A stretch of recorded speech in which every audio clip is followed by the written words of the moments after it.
बनी? बाजारे कुछो लावे के बका। हाँ हाँ, रोजे रोजे तुहार फरमाइशे रहेला। आज कुछ नया चीज को फरमाइश बा। सुनावा। सुनावा तनी।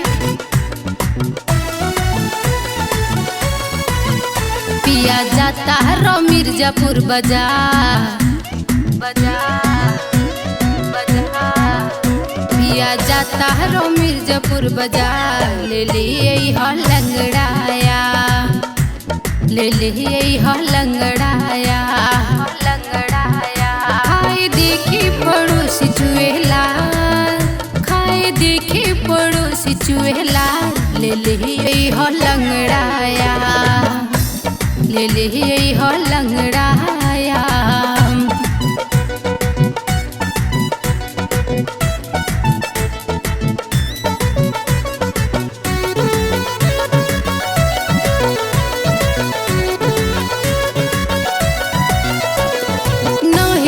महंगा सुनल कम भइल दाम हो।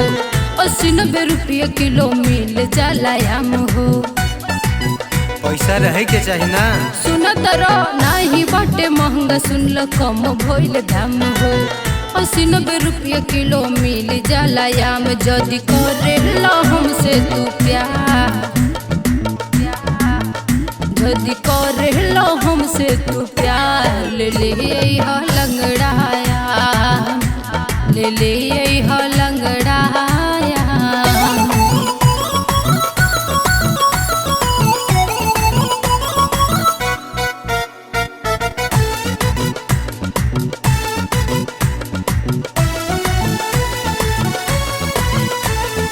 बड़का भैया पिंटू खूब भौजी के खियावेले।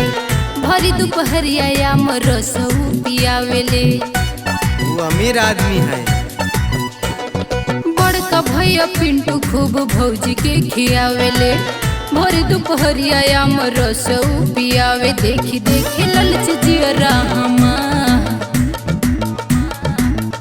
देखी देखी ललच जियरा हमार। ले ले हो लंगड़ाया, ले ले हो लंगड़ाया।